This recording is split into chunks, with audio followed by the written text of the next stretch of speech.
Assalamualaikum warahmatullahi wabarakatuh. Di sini kami akan menyampaikan presentasi tugas final proyek mata kuliah keandalan dan kualitas studi kasus analisis pengendalian kualitas dengan pendekatan Six Sigma dan Seven Tools pada PT Sumber Bahagia. Di sini saya dan rekan saya, perkenalkan nama saya Hikmatun Nazira, NIM 2011-810011, dan rekan saya Raudatul Islamiyah, NIM 2011-810029. Di sini, pabrik industri Sumber Bahagia adalah salah satu pabrik industri yang bergerak di bidang pengolahan kopi pupuk, yaitu kopi saset kap pohon dan kopi saset ibu dan anak. Pabrik industri Sumber Bahagia ini juga berupaya untuk meningkatkan kualitas kopi kepada konsumen, serta daya saing dengan pabrik industri lainnya. Permasalahan yang terjadi pada industri kopi yaitu terdapat produk cacat yang mengakibatkan jumlah produksi menurun. Oleh karena itu, sangat diperlukan penyelesaian masalah tersebut dengan menggunakan pendekatan metode Six Sigma yang terdiri dari 5 fase antara lain ada define, measure, analis, improve, dan control. Berdasarkan metode Six Sigma dapat disimpulkan bahwa kapabilitas kinerja TI Sumber Bahagia memiliki rata-rata tingkat sigma sebesar 5,1 dan kemungkinan kerusakan sebesar 5.445,7 dalam 1 juta produksi. Adapun metode penelitian, pada penelitian ini tempatnya dilakukan di pabrik industri PI Sumber Bahagia yang berada di Palembang. Lalu jenis datanya ada data kuantitatif dan data kualitatif, di mana data kuantitatif ini data yang berupa angka-angka mengenai jumlah produksi dan data produk cacat. Adapun data kualitatif, di mana data ini berupa informasi tertulis, yaitu informasi mengenai jenis produk cacat, serta penyebab terjadinya produk cacat. Lalu ada bagian proses produksi dan bahan baku yang digunakan. Lalu untuk pengumpulan data ini ada 2 jenis, ada data primer dan data sekunder, di mana data primer ini dengan wawancara dan observasi. Adapun data sekunder di sini melakukan pengumpulan data secara tidak langsung dengan penelusuran jurnal-jurnal, buku-buku teori yang menggunakan pendekatan Six Sigma dan Seven Tools. Adapun pengolahan data ada define, measure, analis, improvement, dan control. Di mana define ini penetapan sasaran dari aktivitas peningkatan kualitas Six Sigma. Lalu untuk measure ini mengukur tahapan ini tahap untuk memvalidasi permasalahan, mengukur dan menganalisa permasalahan dari data yang ada. Untuk analis ini di mana tahap ini melakukan analisa hubungan sebab akibat berbagai faktor yang dipelajari untuk mengetahui faktor-faktor dominan yang perlu dikendalikan. Untuk perbaikan atau improvement, tahap ini dirancang solusi dalam melakukan pengendalian dan peningkatan kualitas Six Sigma. Untuk kontrol atau pengendalian, tahap ini dilakukan membuat lembar kontrol yang digunakan untuk mengendalikan proses atau layanan pada saat implementasi sehingga dapat tercapai target Six Sigma. Untuk hasil dan pembahasan, adapun hasil dan pembahasan data yang diambil dari penelitian ini yaitu produk kemasan 190 gram untuk mengetahui jenis cacat yang terdapat dalam kemasan, serta jumlah produksi kemasan. Adapun data hasil penelitian ini dapat dilihat pada tabel berikut.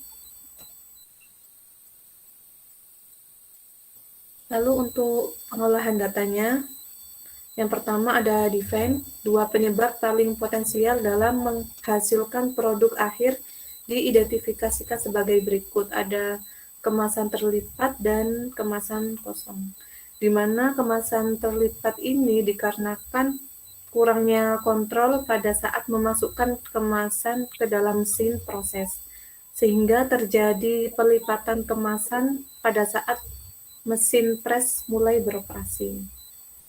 Lalu ada kemasan kosong, ini dikarenakan adanya penyumbatan pada mesin pres saat mesin beroperasi untuk melakukan pengemasan. Adapun measure atau data pengolahan untuk mengetahui seberapa besar tingkat kecacatan produk dengan pengukuran tingkat Six Sigma. Yang pertama, pengukuran tingkat Six Sigma dan defect per million opportunities atau DPMO. Hasil dari menghitung DPU yang pertama pada sampel 1 0,07368, untuk sampel 2 0,004260. Lalu dilanjutkan menghitung DPMO. Untuk hasil yang pertama 7.368, untuk hasil kedua 4.260. Selanjutnya ada mengkonversi hasil perhitungan DPMO ke tabel sigma untuk menghasilkan hasil sigma, di mana tabel ini menunjukkan nilai-nilai perhitungan tingkat sigma, di mana diketahui jumlah kemasan 4.216, lalu untuk jumlah cacat 21,73, untuk DPO 0,0054, untuk DPMO 5.445,79, untuk nilai sigma 5,1, di mana dapat didefinisikan bahwa kualitas kemasan produk hampir mendekati nilai dari tingkat 6 sigma. Lalu ada analis, di mana tahap ini dengan mengetahui jumlah jenis cacat atau rusak dapat dihitung dengan menggunakan rumus sebagai berikut, yaitu persen kerusakan dikali jumlah jenis kerusakan dibagi jumlah kerusakan keseluruhan dikali 100%, sehingga menghasilkan diagram Pareto sebagai berikut. Dari hasil pengolahan data pada grafik diagram Pareto ini, kita bisa mengetahui bahwa persentase kerusakan tertinggi terdapat pada sampel data 24,27 dengan persentase 4,06%. Sedangkan persentase kerusakan terkecil terdapat pada sampel data 25,30 dengan persentase 1,78%.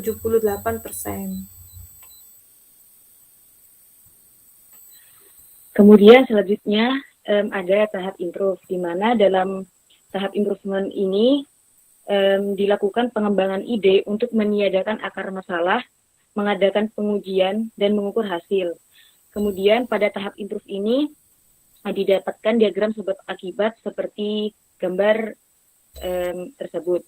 Nah, di sini itu terdapat empat faktor, yaitu manusia, mesin, lingkungan kerja, dan metode kerja.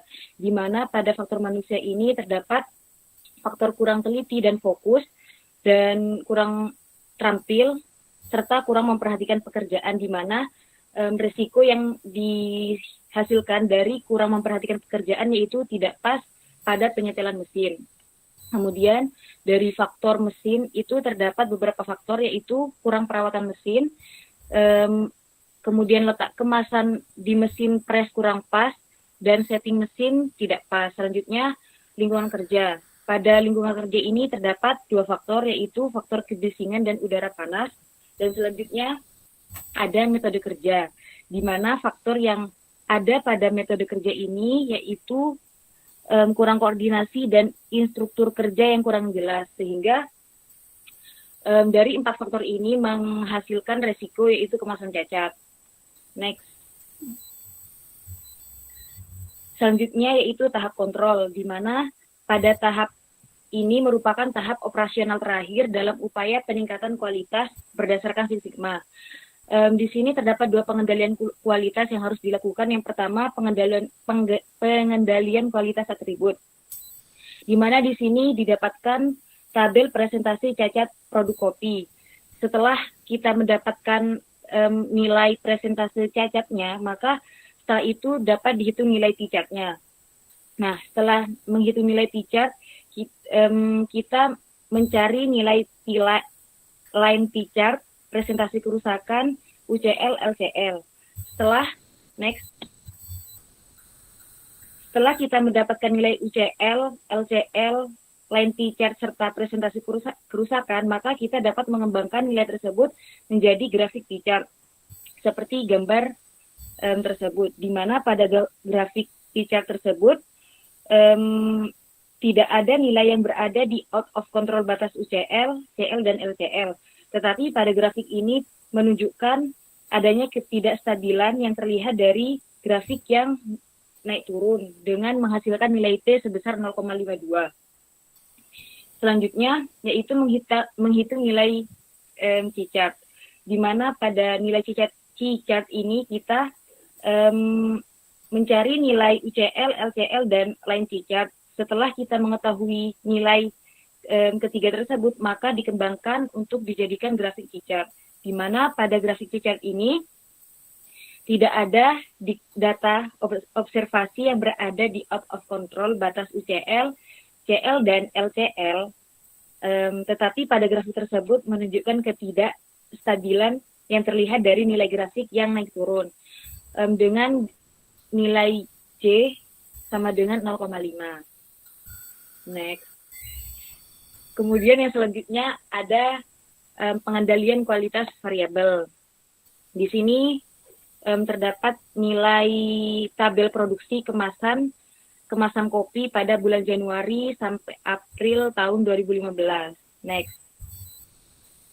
Nah, pada nilai tabel ini, nilai tabel yang tadi itu didapatkan nilai X sebesar 4.089,85, sedangkan nilai R-nya itu 1.978,32.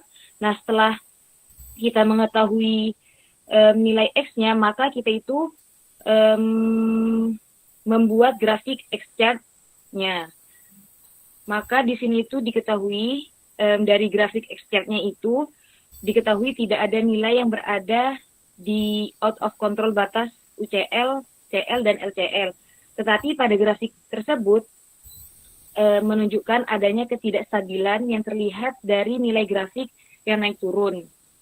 Diketahui nilai X-nya itu sebesar 4.089.